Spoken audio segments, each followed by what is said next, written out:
Welcome back as we continue learning about the kinetics of chemical reactions. And kinetic is nothing more of how fast a reaction is happening, the rate of the reaction. So that means that the molecules are moving, they're colliding with each other, the molecules or the atoms, right?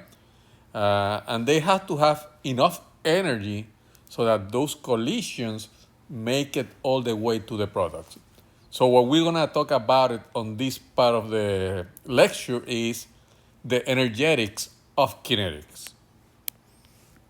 And for that, we're gonna cover two objectives. Explain how the activation energy affects the rate. So activation energy is the energy necessary to make it to the point where the reactions takes place. And that's gonna affect the rate. So if it takes a lot of energy to get to that point, then the reaction is gonna be slow.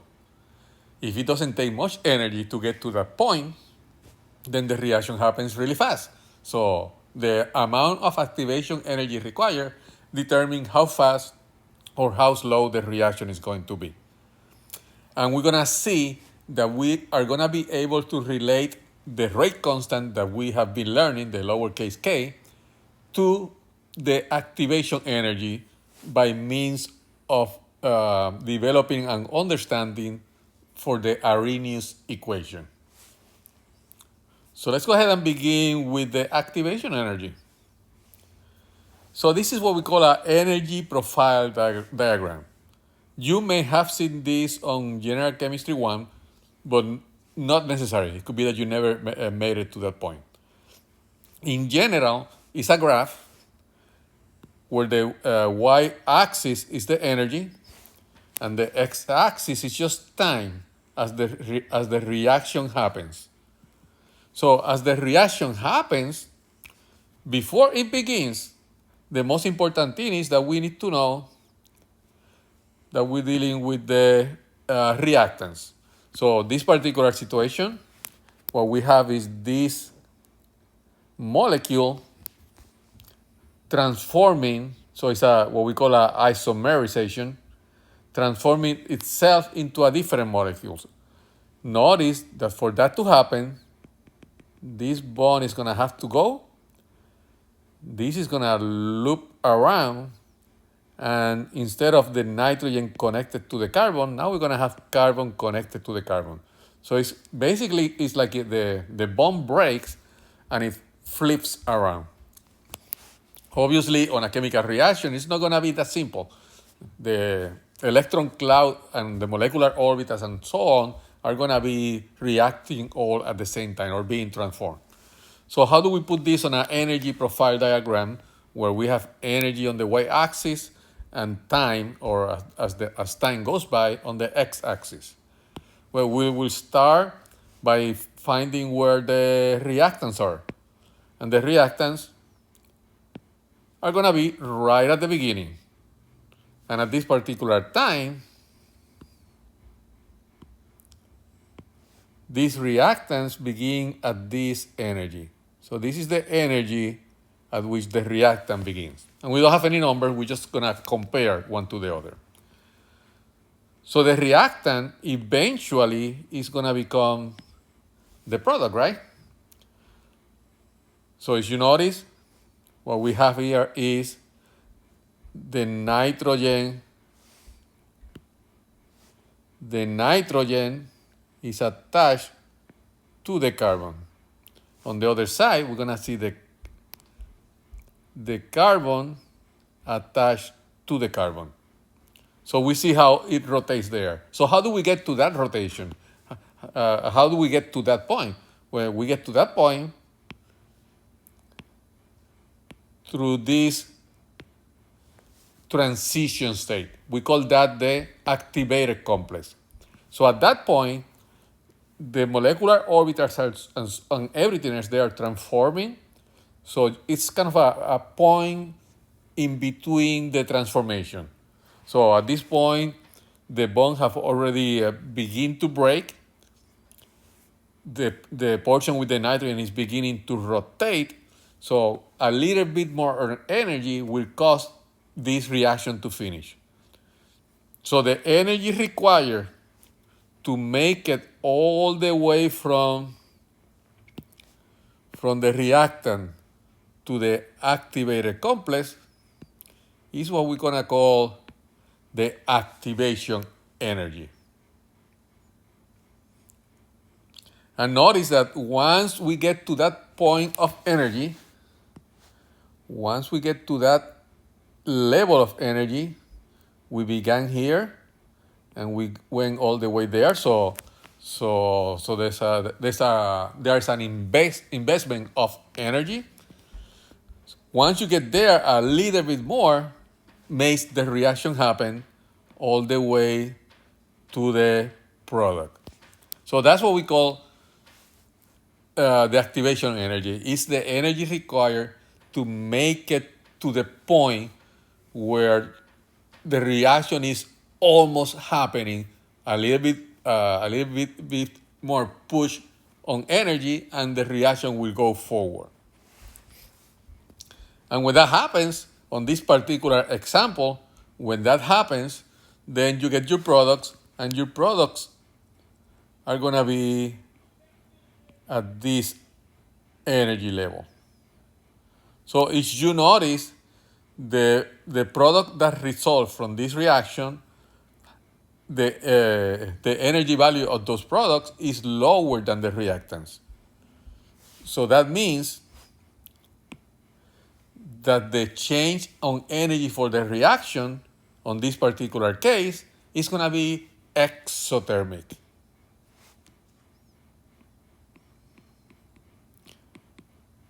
How do I know this is an exothermic process? Well, let's assign values to this. Let's say that this is 0 joules. This is 20 joules. This will be 40 joules. This will be 60 joules. And let's say that this is 65 joules. So the final result, which is the reactant, contains 20 joules. The final result, which is the product, sorry. The initial is the reactants, right? Which is so the reactants are here, which is at 40 joules. So final minus initial give you minus 20, which means it's releasing energy. So every time your products end up at a lower energy than your reactants is because you release products, therefore the energy came all the way down. So in summary, what's important to remember about this energy profile diagram? The important thing to remember is going to be that the energy from the reactant all the way to the to where the activated complex is, we call that the activation energy. You can call it the hump. It's the hump of the curve, beginning at the reactants, since we're going from reactants to products. And you can have two profiles. You can have a profile like this, where the products are going to be less energy than the reactants. So this is a profile for an exothermic reaction. Or you can have a profile like this, where the energy of the products is going to be higher than the energy of the reactants. And that would be an endothermic process. So just by looking at the energy profile diagram, immediately you can say, oh, that's exothermic, that's endothermic. And you can even calculate the overall energy of the reaction, which is going to be the energy of the products minus the energy of the reactants. So you should be able to identify where the activated complex is. You should be able to indicate where the activation energy is. From an energy profile diagram, you should be able to calculate how much that change is. And overall, if you can do all that, we have met this objective. So let's look at some problems here.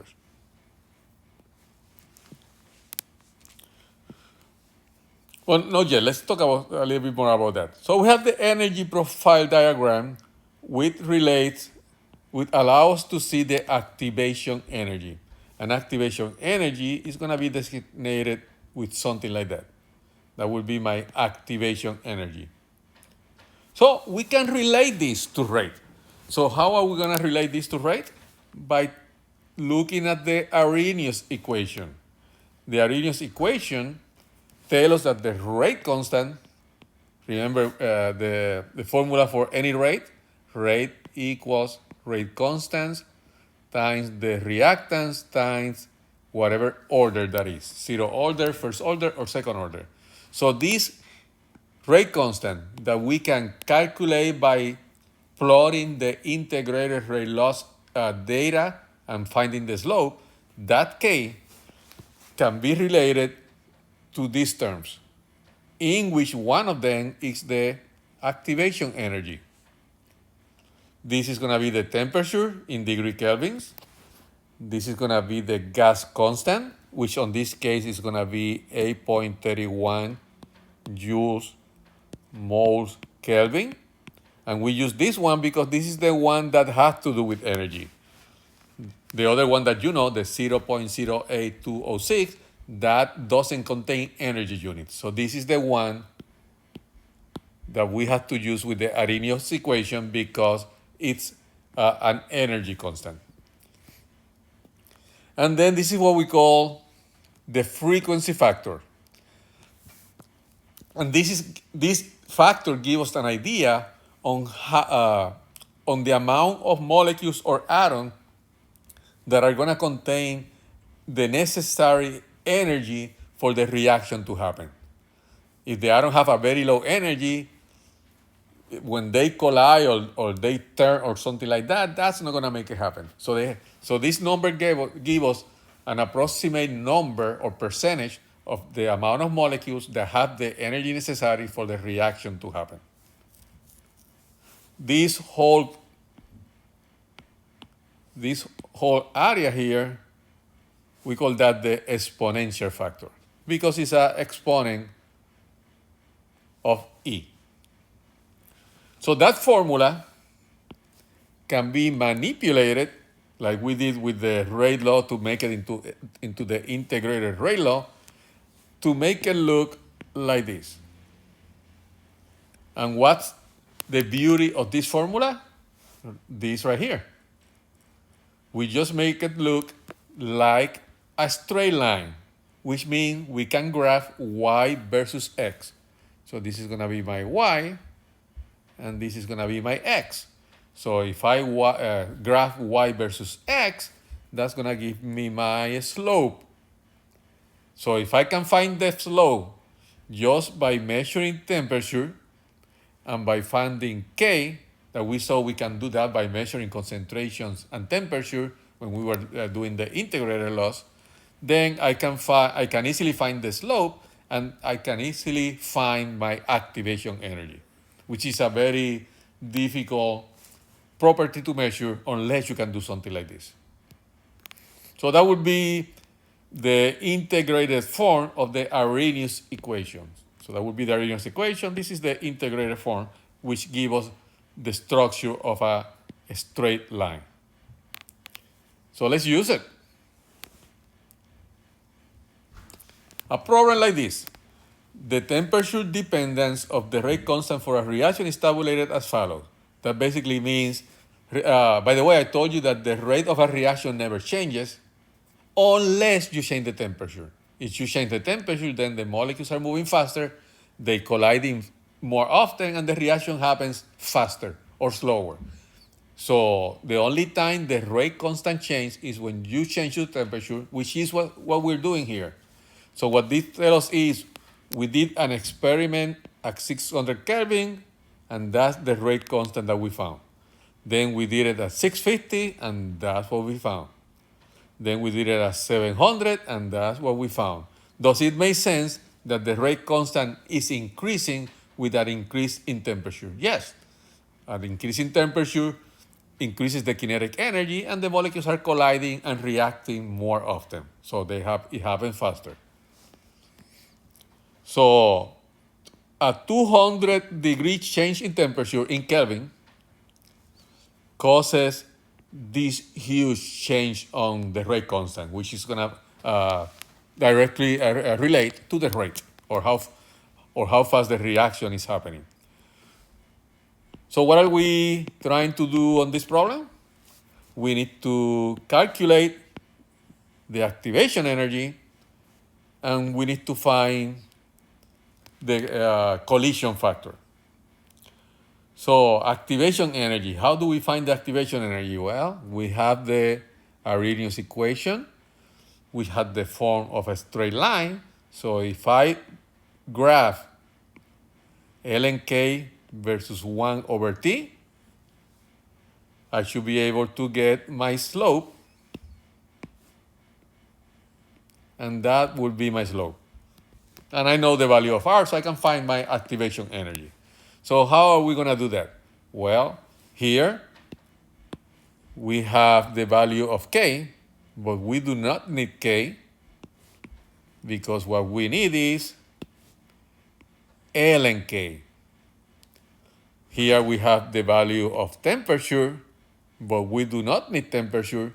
We need the reciprocal of the temperature. So that's what we're going to do. We're going to find the reciprocal of the temperature, and we're going to find the logarithm, the natural logarithm for every one of those K's. And so 1 over t is my x.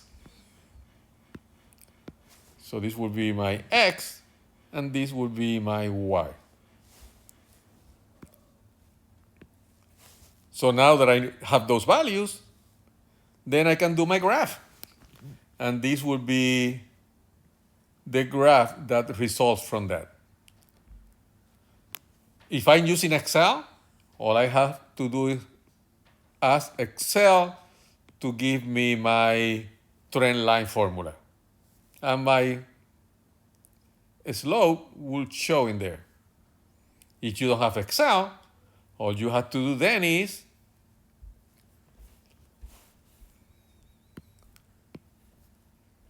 y2 minus y1 over x2 minus x1 equals the slope.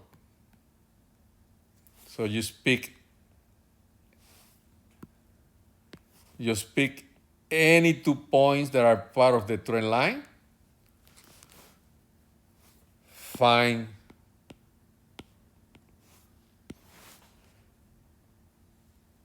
the y value, find the x value, and that would be x1 and y1. Then do the same thing with the other point. Find the y value, find the x value. Actually, on this case, I'm going up.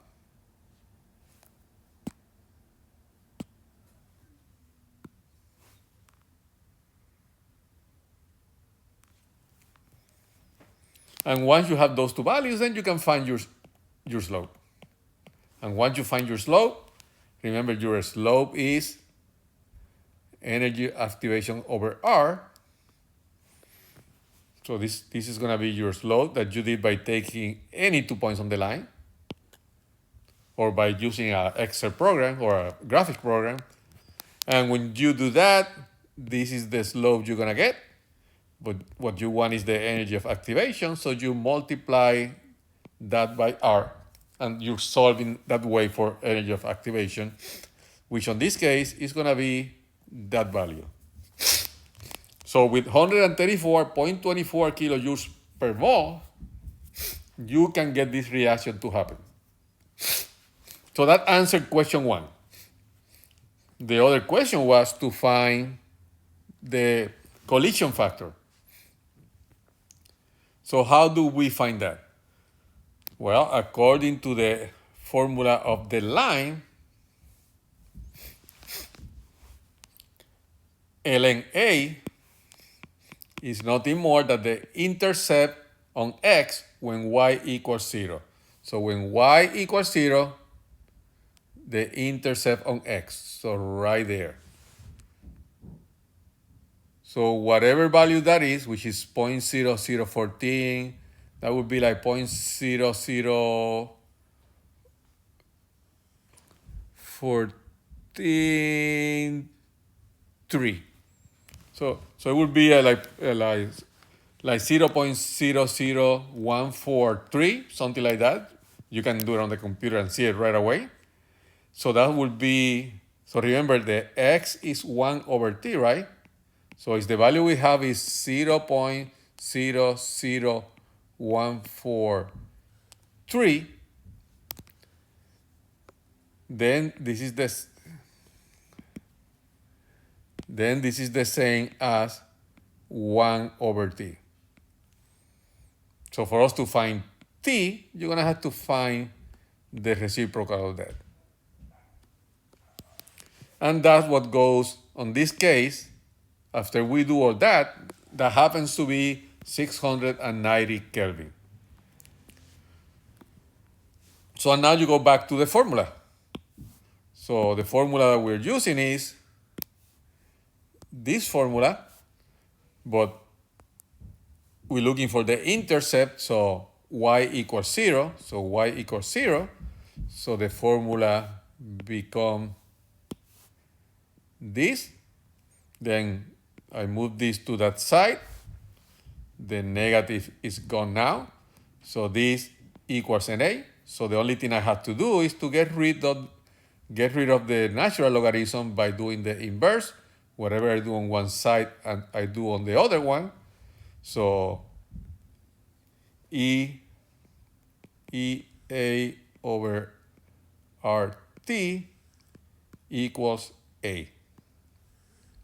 You already found the activation energy on the previous question. You know the value of R and you know the value of T. So you put that on your calculator and that gives you your value, which is going to be that value. I strongly recommend that you do all this on your calculator to make sure that you can deal with all those e's and natural logarithms and so on. And that will be your answer. So make sure that you can double check that that's your answer. So like I said, we found A, and A is nothing more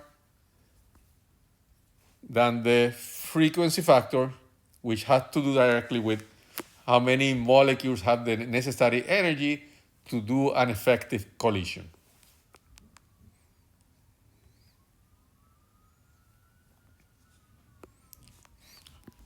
So that's how we use the Arrhenius equation, which is located right here.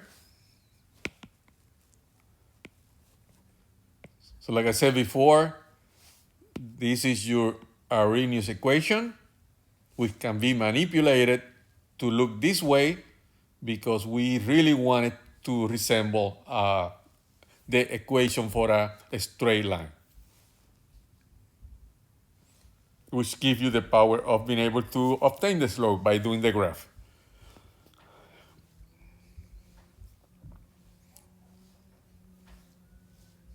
Let's do another one. And this one, the answer to this one is going to be this. So like I said already, once more, at your own leisure, check it, make sure that you know how to do the math. If you don't know how to do the math, come see me, go to the Science Learning Center and so on. But I'm not going to be doing the math on this presentation. I assume you know it. If not, then let's practice together. So a certain first order reaction, so let's underline that. That could be important, first order reaction. So I should be thinking R equals K concentration first order. I should be thinking ln A T equals minus KT plus ln A initial. So all that should give me a first order. T1/2 equals 0.693 over over K. Double check that value. I may have misspelled it, but the formula is going to be available. So you should be thinking about the half-life for first order, the integrated law for first order, and the actual rate law for first order. So that could be important. So remember that. So what is the problem asking? A certain first order reaction have a rate constant of this. So this is my K value. So that's my rate constant. And it happens at 20 degrees Celsius. If the temperature goes up, we know the K is going to change. So this problem is also giving us the energy of activation. So this problem is asking me to find the K given two temperatures. That's a variation of the Arrhenius equation, and it's going to look like this. So we're talking about this formula that allows you now to have two temperature values. Tell me that formula doesn't look familiar. Instead of A, enthalpy, right? Also, all these formulas tend to follow the same format, more or less. P1 over P2 equals minus delta HR, 1T2 minus 1T1, right? So there's something in nature that brings everything together. So how can we use this formula to find the answer to that? Well, we have the K. So to make it easier for myself on the math, thinking about the math that I will have to do eventually, right? I'm going to say that my unknown,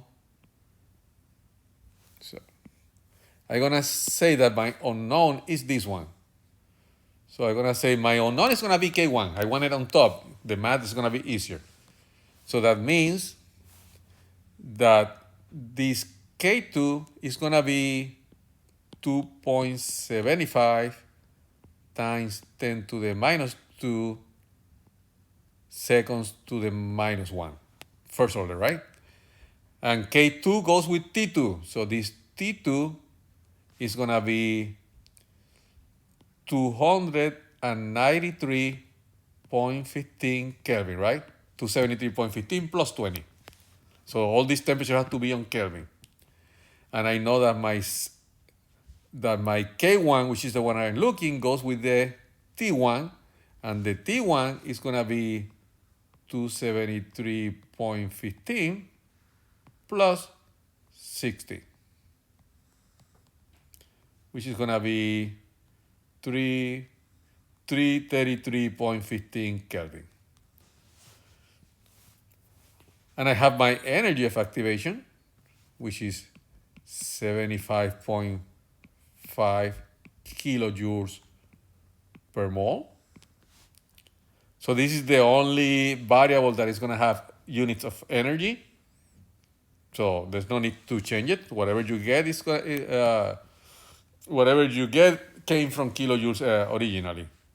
So am I to the point where I only have one unknown variable? So I know my E.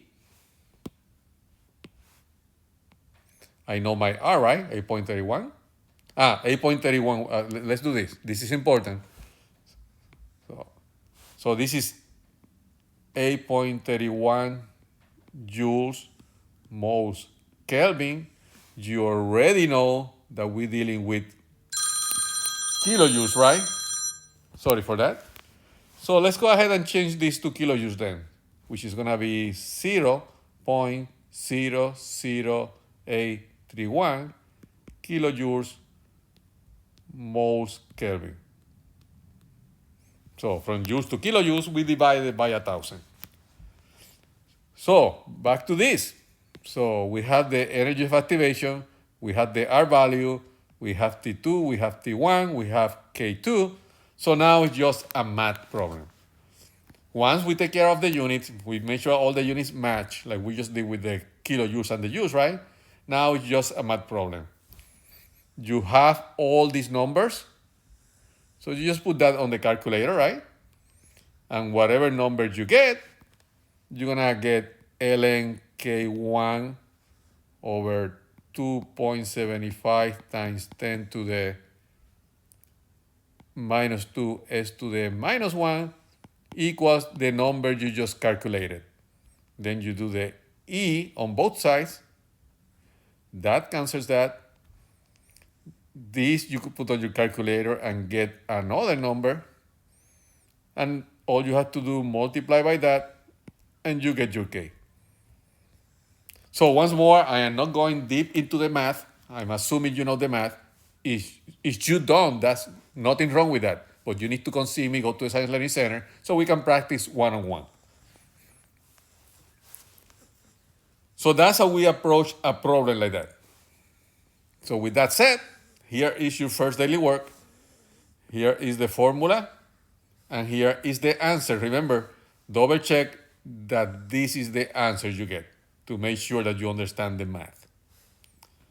So when you do this problem, your answer is already given. Make sure that you can master the process.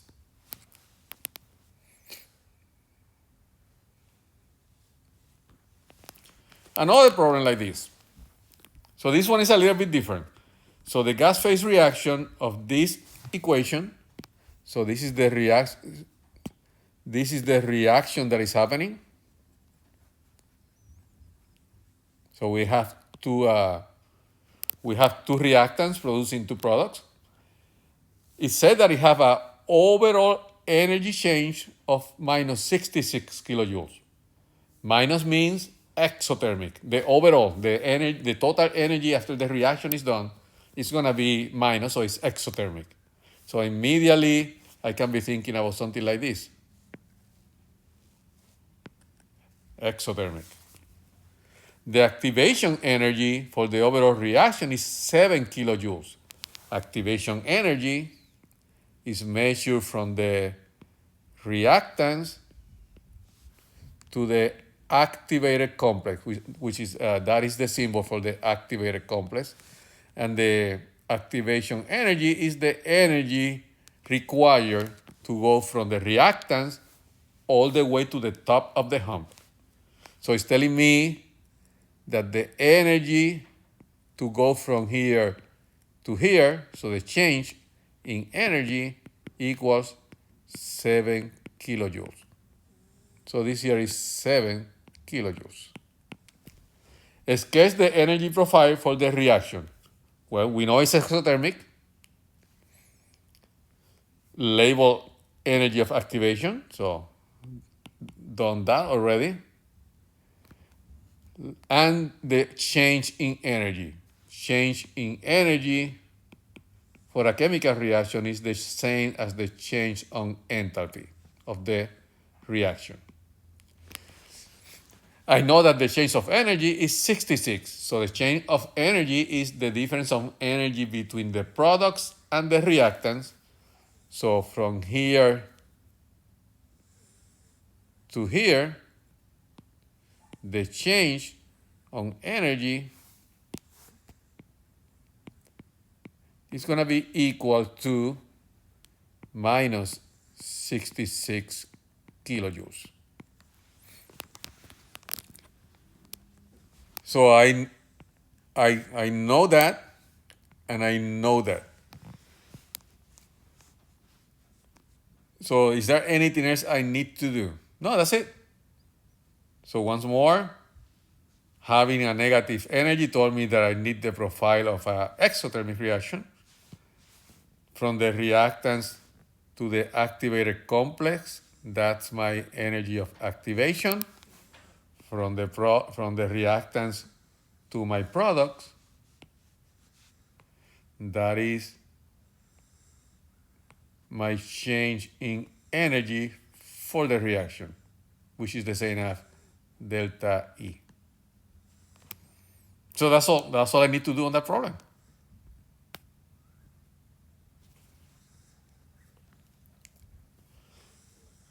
So this is your daily work, the one on the yellow background.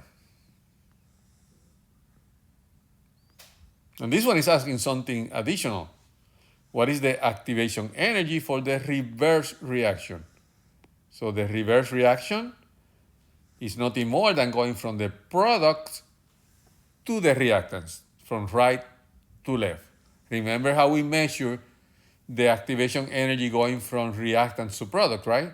From the energy of the reactants to the top of the hum. So how would you measure the activation energy for the reverse reaction? That's what this is asking. And with that said, we have become familiar with the activation energy. We know that the activation energy can be related to the rate because the Arrhenius equations allow us to see the rate constant K related to the activation energy when we see it with the exponential factor and so on. And that's basically what we have, the Arrhenius equation. So you already know you don't have to memorize any of these formulas. You just have to become really familiar and knowledgeable about what each term on the formula means. And with that, we come to the end of this section of chapter 15. We have one more part to go. So that's it for right now. Talk to you later. Take care.